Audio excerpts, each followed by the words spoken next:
G'day everyone, I'm your host Stephen, and welcome to another episode of the Bamboo History Podcast.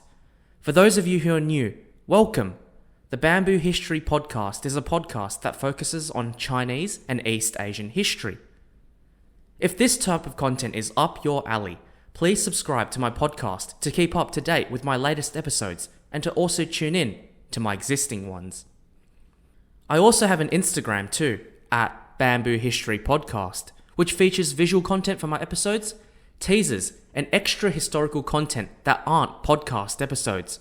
Please follow my Insta as well. Thanks. To all my existing listeners, thank you so much again for your continued support. Now, what if I told you that over 1,000 years ago, there was a fight between the Chinese and Arabs in Central Asia? That's right. Today we're going to talk about a small but significant battle called the Battle of Talas, fought between the Chinese and the Arabs. Oyyyyyyyyyy.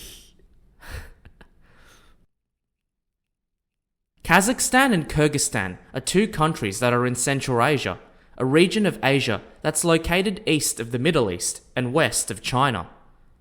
Both of these countries are home to some of the most spectacular mountain and steppe scenery, with its primary inhabitants being the Kazakhs and Kyrgyz peoples.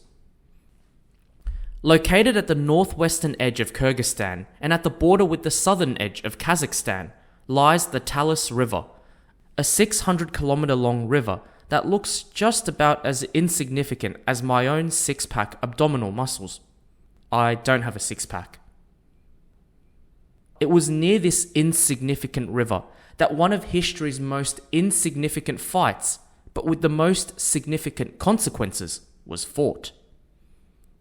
This, listeners, is the Battle of Talas, T-A-L-A-S. It is known in Chinese as the 怛罗斯战役 and known in Arabic as the معركة ناري Talasan. Apologies to any Arabic speakers if I've completely destroyed that pronunciation. Before we start talking about this wee battle, let's dive into some context. During ancient times, trading was an important way of earning money, and the most famous trading route was the Silk Road. The Silk Road was an important network of trade routes that connected China, the subcontinent, Central Asia, the Middle East, and beyond in Europe. The Silk Road was important for China because it not only allowed them to gain access to goods from other countries, it also helped create important political and economic relations between China and neighboring countries.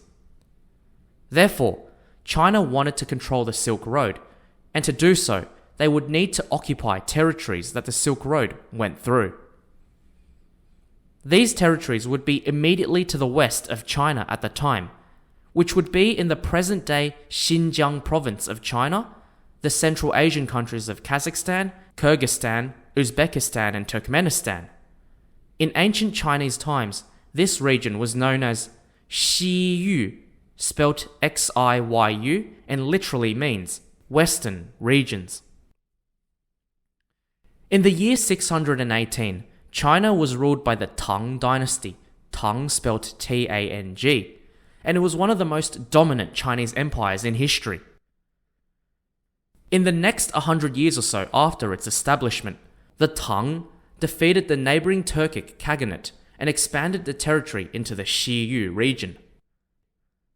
However, the Tang were not the only ones interested in controlling the Silk Road. The Tibetan Empire, the Tibetans once had an empire, were, for most parts, mortal enemies of the Tang dynasty, and they often fought one another in the Xiyu regions, vying for control of the area. The other group of people interested in the Silk Road were the Arabs, who were in the Middle East, which was west of the Xiyu regions. Let's now talk about the Arabs. Whilst the Tang dynasty was busily expanding the territories in the 7th century, the Arabs during this period of time was initially ruled by the Umayyad Caliphate. The Umayyad Caliphate was established in the year 661 and was a large Muslim empire that extended from Afghanistan in Asia to Spain and Portugal in Europe, at its greatest extent. The Umayyads also sought control of the Xiyu regions, and they pushed east into Central Asia, where they encountered the Tang Chinese. And with these two great powers now having territory in the same region, conflict was inevitable. In the years 715 and 717, the Umayyads fought the Tang twice, with the Tang defeating them in both battles. As a result, the Tang was able to expand even further west, taking control of the Fergana Valley. Fergana spelt Ferghana. To make things worse for the Arabs, the Umayyad Caliphate began to crumble from the inside. In the year 750, a Persian man and the leader of the Hashimi clan, Abu Muslim, openly revolted against the Umayyads and defeated them. Then Abu al-Abbas, who was descended from the uncle of Muhammad, as in Muhammad, the founder of Islam, became the new caliph and founded the Abbasid Caliphate. If you don't know what a caliph or a caliphate is, a caliph is like a political/religious ruler of an Islamic kingdom, which is called a caliphate. Anyways, the fighting between the Umayyads and the Abbasids brought instability into the Arab world, and so the Chinese were naturally happy about that, because they could then take advantage of that chaotic situation and expand their territory even further into Central Asia. To facilitate this aggressive expansion, the Tang government sent General Gao Xianzhi, spelt Gaoxianzhi, to do this job. Oh, and fun fact, Gao Xianzhi was actually an ethnic Korean man, and his Korean name is Go Seonji. But because he was born in the Tang dynasty and grew up there, he is technically Chinese, and I'll refer to him using his Chinese name. Gao Xianzhi led the Tang army west and captured the city of Gilgit in the year 747, which was a city allied with the Tibetan Empire. Then in the year 750, whilst the Abbasids had just established themselves as the new Muslim caliphate, Gao Xianzhi decided to assist their vassal state of Fergana in their conflict with their rival city-state, Tashkent. The Chinese besieged and captured the city of Tashkent in the year 750, which became the catalyst for the Battle of Talas. This was because the Tashkent was allied with the Abbasids, and when they were defeated by the Chinese, the rulers of Tashkent escaped and informed the Abbasids, who decided to help and mobilized their army to fight the Tang. Oh yeah, here we go, time to fight! In the year 751, both the Arab Abbasids and the Tang Chinese brought their armies and faced each other on the battlefield. The exact spot of this battlefield has never been confirmed, but it was most likely close to the Talas River around the present-day border of Kazakhstan and Kyrgyzstan. The number of soldiers on both of these sides is also unclear. For example, Arab sources claim that the Chinese brought with them 100,000 men, but Chinese sources claim they only brought around 30,000 men. The number of Arab soldiers in battle is also unclear, but it was estimated that no more than 30,000 men met the Chinese in battle, even though the Chinese claimed that the Arabs had a much larger army than they did. What we do know is that the Abbasids brought with them a small Tibetan contingent, whilst the Tang army consisted of Chinese infantrymen and Karluk mercenaries, who formed the cavalry of the Tang army. Ziyad ibn Salih, Ziyad ibn Salih, led the Abbasid army, whilst Gao Xianzhi led the Tang army. Some of you might be wondering, who were these Karluks that I had just mentioned? I'll explain. The Karluks, Karluk, were a nomadic Turkic tribe that lived in Central Asia at that time. Known in Chinese as 葛罗路, they were originally subordinates of the Gokturk Empire, who are seen as the ancestors of the Turkic peoples. After the Tang Chinese defeated the Gokturks in the 7th century, the Karluks became subordinates of the Chinese, and became a vassal state of the Tang. Hence, as a vassal state, there was an expectation that the Caliphs would assist the Chinese in the battle against the Arabs. But we'll see about that in a minute. According to Chinese records, the battle lasted for 5 days, whilst Arab records are a bit vague on how long the battle lasted. There are 2 accounts of this battle. In the first account, the Arab and Chinese infantrymen and archers faced off in the centre whilst their cavalry tried to outflank each other on both sides. The Chinese, who had more infantrymen and longer range bows and arrows, initially gained the upper hand and pushed the Arabs back. The Chinese must have thought to themselves, "Thank goodness for our friends the Caliphs. They are helping us so much in battle. Great teamwork this, as they say, one team, one dream." But on the 4th day, something crazy happened. The Chinese suddenly were like, what the heck? I thought we were friends. Why are you stabbing me? Yeah, basically the Caliphs betrayed the Chinese. Because the Caliphs were fighting the Arabs on the flanks of the main Chinese army, their betrayal meant that they were able to attack the Chinese on both sides. This also gave the Arabs the opportunity to outflank the Chinese on both sides, which took the Chinese by surprise. The Arab infantrymen then rammed the Chinese head-on in the centre, destroying the Chinese army. That was the first account. In the second account, it's completely different. The 2 sides faced off against each other for 4 days, but there was no fighting. Neither side was willing to commit to the battle. The Caliphs were also there too, but they didn't join in the fight for the first 4 days. It seemed as though the Caliphs had been monitoring the entire situation, as if to figure out whose side to join. Then, on the 5th day, the Caliphs chose the Arabs, and they attacked the Chinese in the rear. The Arabs, seeing that the Caliphs attacked the Chinese from behind, launched a frontal attack on the Chinese, dealing a winning blow. Whilst the number of soldiers and all that are unclear, both Arab and Chinese accounts are conclusive on one thing: the Abbasids won and the Tang lost. Gao Xianzhi did manage to escape with a small number of soldiers and retreated to the east after the battle. As the Syrian historian al-Dahabi wrote, begin quote, "Allah cast terror into the hearts of the Chinese. Victory descended, and the disbelievers were put to flight." End quote. Heavy stuff. So yeah, the Battle of Talas was over. Now comes the interesting part, the aftermath and its legacy. You see, the Battle of Talas itself was only a blip in history. For instance, Chinese historians barely mention anything about this battle, as if to say that the loss was no big deal, and largely blamed Caliph betrayal as the reason for the loss.